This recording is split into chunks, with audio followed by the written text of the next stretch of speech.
Les dessous de la chèvre de Monsieur Seguin d'Isabelle Marcet, paru en février 2010 aux éditions Corpus. Le saviez-vous?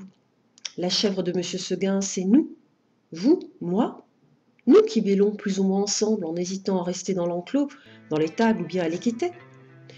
Les errances de notre célèbre cavalerie renvoient en fait à nos propres dilemmes, nos propres hésitations.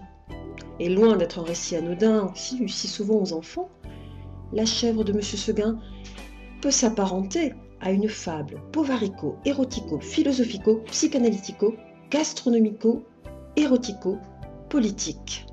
Et plus encore. Extrait.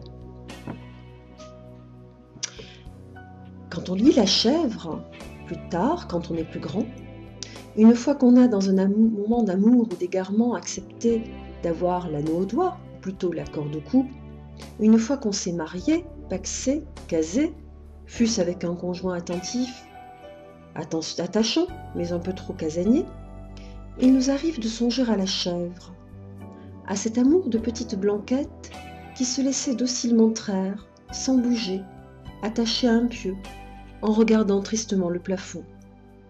Il nous arrive alors de tourner de plus en plus souvent la tête vers la fenêtre, en rêvant cimes et sommets, de songer que la chevrette est morte, certes, mais qu'elle a vécu, connu le temps de son escapade, des extases qui valent bien toute une vie.